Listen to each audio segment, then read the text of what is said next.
দেশের মালিক জনগণ। আবারও বলছি, দেশের মালিক এদেশের জনগণ। এটা গণপ্রজাতন্ত্রী বাংলাদেশ, এটা বাংলাদেশের মানুষের দেশ, কারো বাপের দেশ নয়, কারো পৈতৃক সম্পত্তি নয়। কোন দেশের সাহায্যে আমরা স্বাধীনতা অর্জন করিনি। ৩০ লক্ষ শহীদের বিনিময়ে দেশের স্বাধীনতা অর্জিত হয়েছে। অসংখ্য মা বোনের ইজ্জত লুণ্ঠন করা হয়েছে। লক্ষ লোকের এই দেশের মানুষকে বিসর্জন দিয়ে আমরা স্বাধীনতা অর্জন করেছি, কারো দয়ায় পাইনি। উপর আল্লাহ, মহান আল্লাহ পাকের সাহায্যে, আল্লাহ পাকের ইচ্ছায় আমরা স্বাধীনতা অর্জন করেছি। কোন দেশ যদি দাবি করে তারা আমাদের স্বাধীন করে দিয়েছে, সেই কাপুরুষদের বলতে চাচ্ছি, তাহলে আপনারা স্বাধীনতা যুদ্ধের শেষ প্রান্তে সেই দেশে দখল করতে আসতেন না। আপনাদের বিশাল সংখ্যক সেনাবাহিনী নিয়ে এসেছিলেন এই দেশকে দখল করার উদ্দেশ্যে, স্বাধীন করার উদ্দেশ্যে নয়। বিসমিল্লাহির রহমানির রহিম। প্রিয় দেশবাসী, আজকে দেশের চলমান পরিস্থিতিতে আমরা এদেশের সামরিক বাহিনীর অবসরপ্রাপ্ত সদস্যগণ খুবই গভীরভাবে মর্মাহত ও হতাশাগ্রস্ত। সরকারি চাকরিতে বিদ্যমান বৈষম্যমূলক কোটানীতি বাতিলের ন্যায্য দাবি নিয়ে গত ১ জুলাই হতে কমলমতি নিরীহ নিরস্ব শিক্ষার্থীগণ অত্যন্ত সুশৃঙ্খল ও শান্তিপূর্ণভাবে আন্দোলন শুরু করলে দেশের অসংখ্য মানুষের অকুণ্ঠ সমর্থন লাভ করে।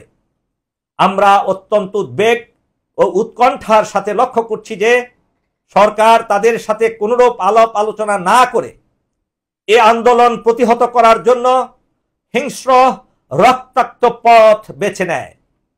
প্রথমে ওবায়দুল কাদের ছাত্রলীগ ও যুবলীগের সশস্ত্র গুন্ডা বাহিনীকে নিরীহ শিক্ষার্থীদের উপর লেলিয়ে দেয়।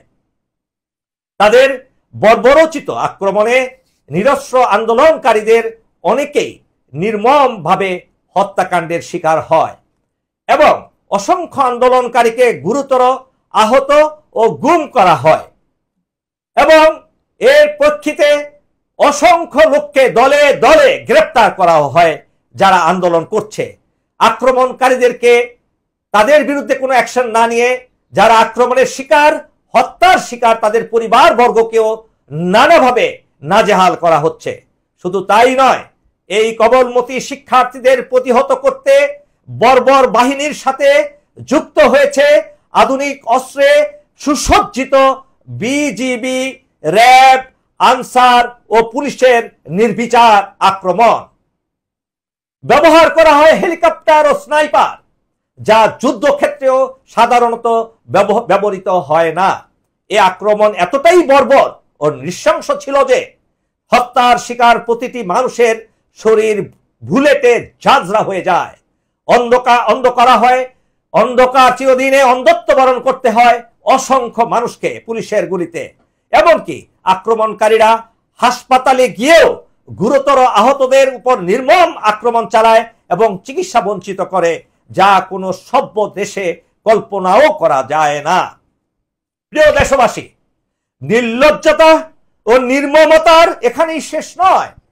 আন্দোলনকে দমাবার জন্য সরকার কারফিউ জারি করে দেশের জনগণের বিরুদ্ধে নামায় স্বাধীনতা, সার্বভৌমত্বের প্রতীক দেশপ্রেমিক সামরিক বাহিনীকে। লক্ষ্য করলাম জাতিসংঘ মিশনে ব্যবহৃত এপিসি ও অন্যান্য অস্ত্র সরঞ্জামাদিও ব্যবহার করা হয় শান্তিপূর্ণ সমাবেশে। অতি উৎসাহী কিছু অফিসার বিবেক বিসর্জন দিয়ে আন্দোলনরত মানুষের উপর স্বয়ংক্রিয় অস্ত্র দিয়ে ব্রাশ ফায়ার করে, যা আমাদের কল্পনাকেও হার মানায়। প্রিয় দেশবাসী, বহু ত্যাগ তিতিক্ষার বিনিময়ে অর্জিত গৌরব ধূলিসাৎ করা হয়, ধ্বংস করা হয় এর মাধ্যমে। অথচ আমরা বহু ত্যাগ তিতিক্ষার বিনিময়ে আমাদের পূর্বপুরুষরা এবং আমরা গড়ে তুলেছি মুক্তিযুদ্ধে নেতৃত্ব দানকারী দেশের গৌরবের আমাদের এই প্রাণের সেনাবাহিনী, সামরিক বাহিনী। সামরিক বাহিনীতে কর্মরত বর্তমান প্রজন্ম আমাদের অনুজ, আমাদের ছোট ভাই বোন ও সন্তান। তারা ইউনিফর্ম পরিধান করে বিদায় অনেক কিছুই খোলাখুলি বলতে পারে না। তাদের উপর চাপিয়ে দেওয়া হচ্ছে সরকারের অন্যায্য আদেশ এবং দেশ বিরোধী আদেশ তাদের উপরে চাপিয়ে দেওয়া হয়েছে। তারা যেহেতু কথা বলতে পারে না, তাই আজকে তাদের পক্ষ থেকে তাদের কথাগুলি আমরা আপনাদের সামনে তুলে ধরছি, তাদের মনের কথাগুলো। আমাদের দায়িত্ব তাদের অগ্রজ হিসেবে, আমাদের নৈতিক দায়িত্ব তাদের গঠনমূলক পরামর্শ দিয়ে সহায়তা করা। সুতরাং আমরা জনগণের বিরুদ্ধে এসব হীন কাজ থেকে সামরিক বাহিনীকে বিরত রাখার জন্য বর্তমান সরকারের সংশ্লিষ্ট সকলকে আহ্বান করছি। প্রিয় দেশবাসী, এত অল্প সময়ে নিজ দেশের মানুষের শান্তিপূর্ণ আন্দোলনে রাষ্ট্রীয় অর্থে লালিত বাহিনীসমূহের মাধ্যমে বিশাল এ হতাহতের নজির বিগত 100 বছরের ইতিহাসে এদেশে তো বটেই, বিশ্বের কোথাও মিলবে না। এমন হত্যাকাণ্ডের নিন্দা বা ধিক্কার ও প্রতিবাদের উপযুক্ত ভাষা আমাদের জানা নেই। বিপুল প্রাণহানির দায় অবশ্যই সরকারের, এবং এ সরকার সম্পূর্ণভাবে একটি অবৈধ সরকার। সাংবিধানিক শপথ ও আইন উপেক্ষা করে, তোয়াক্কা না করে সরকারের একাধিক মন্ত্রী প্রকাশ্যে চরম উস্কানিমূলক দায়িত্বহীন ভাষায় শান্তিপূর্ণ আন্দোলনকারীদের উপর তাদের লালিত গুন্ডা বাহিনীকে ঝাঁপিয়ে পড়ার নির্দেশ দেয়। এতে আমরা সমগ্র জাতি ও আন্তর্জাতিক সম্প্রদায় হতবাক, স্তম্ভিত, ক্ষুব্ধ, ব্যথিত ও গভীরভাবে মর্মাহত। তীব্র নিন্দা জ্ঞাপন করছি সে সকল জনবিরোধী, দেশ বিরোধী নেতৃত্বের বিরুদ্ধে। রাষ্ট্র যখন আক্রমণকারী হয়, জনগণ বিচার চাইবে কার কাছে? প্রিয় দেশবাসী, আমরা মনে করি সংবিধান অনুযায়ী বেসামরিক প্রশাসনের সহায়তায় দায়িত্ব পালনের ক্ষেত্রে বিভিন্ন সময় কঠোর অবস্থান গ্রহণ করতে হয়, কিন্তু তা কোনো ক্রমেই দেশ ও জনগণের স্বার্থ বিরোধী হওয়া কাম্য নয়। এবং যতক্ষণ সে দায়িত্ব জনবিরোধী পর্যায়ে না পড়ে, ততক্ষণ পর্যন্ত সে দায়িত্ব পালন করা যেতে পারে। কিন্তু জনবিরোধী, দেশ বিরোধী হওয়ার উপক্রম হলেই তা থেকে বিরত হওয়া অবশ্যম্ভাবী হয়ে যায়, আবশ্যক হয়ে যায়। এই বাহিনীর সকল সদস্যগণ এদেশের সাধারণ জনগণেরই অংশ। বর্তমান অবস্থার প্রেক্ষিতে ছাত্র জনতার উপর মাত্রাতিরিক্ত বল প্রয়োগ, তাদেরকে দেখা মাত্র গুলি করার নির্দেশ, সেই নিরিখে সম্পূর্ণরূপে অবৈধ ও জনবিরোধী।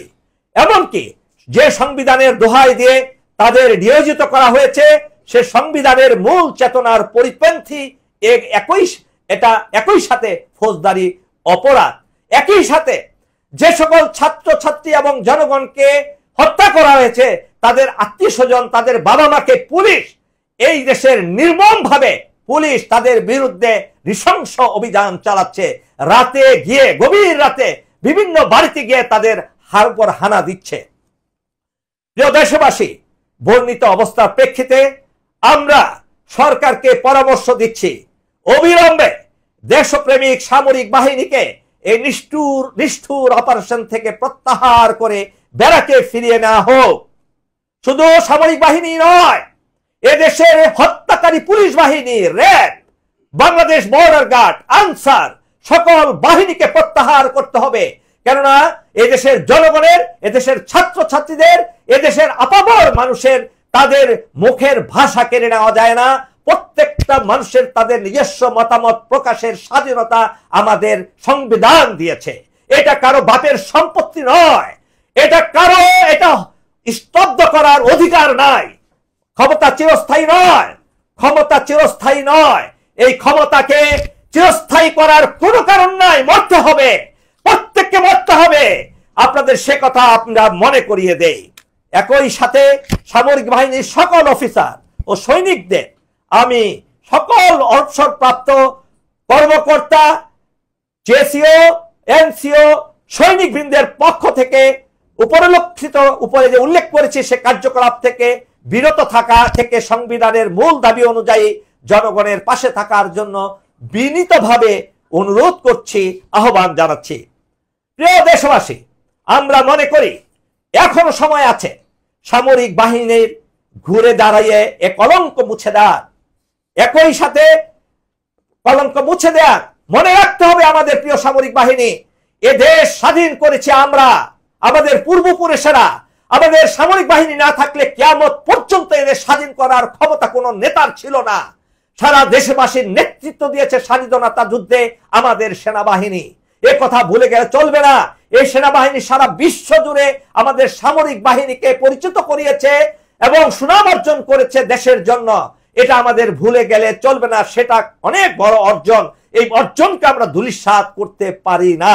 একই সাথে আমি সরকারকে অনুরোধ করব, গণহত্যার সাথে জড়িত পুলিশ, বিজেপি, র্যাব ও গুন্ডা বাহিনীর সকল সদস্যদেরকে অনতি বিলম্বে গ্রেফতার করে দ্রুত বিচারের আওতায় আনতে হবেই হবে।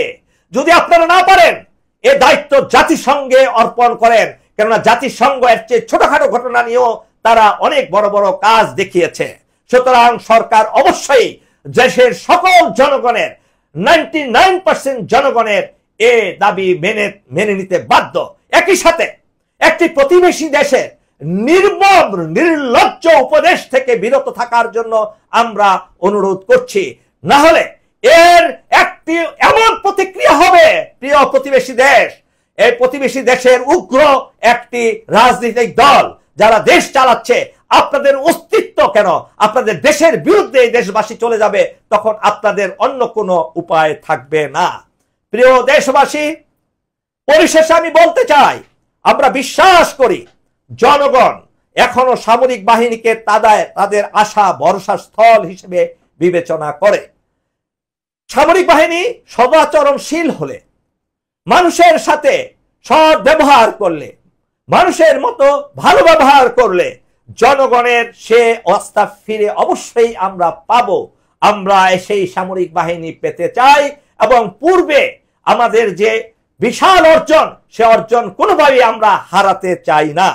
তবে তা হতে হবে পরিস্থিতি খারাপ হওয়ার আরো আগেই। সে নিশ্চয়তা আমরা আমাদের অভিজ্ঞতার আলোকে দিতে পারি। আমরা মনে করি দেশের মালিক জনগণ, কোনো ব্যক্তি নয়। দেশের মালিক জনগণ। আবারও বলছি, দেশের মালিক এ দেশের জনগণ। এটা গণপ্রজাতন্ত্রী বাংলাদেশ, এটা বাংলাদেশের মানুষের দেশ, কারো বাপের দেশ নয়, কারো পৈতৃক সম্পত্তি নয়। কোন দেশের সাহায্যে আমরা স্বাধীনতা অর্জন করিনি। 30 লক্ষ শহীদের বিনিময়ে দেশের স্বাধীনতা অর্জিত হয়েছে। অসংখ্য মা বোনের ইজ্জত লুণ্ঠন করা হয়েছে। লক্ষ লোকের এই দেশের মানুষকে বিসর্জন দিয়ে আমরা স্বাধীনতা অর্জন করেছি। কারো দয়ায় পাইনি, উপর আল্লাহ, মহান আল্লাহ পাকের সাহায্যে, আল্লাহ পাকের ইচ্ছায় আমরা স্বাধীনতা অর্জন করেছি। কোন দেশ যদি দাবি করে তারা আমাদের স্বাধীন করে দিয়েছে, সেই কাপুরুষদের বলতে চাচ্ছি, তাহলে আপনারা স্বাধীনতা যুদ্ধের শেষ প্রান্তে সেই দেশে দখল করতে আসতেন না।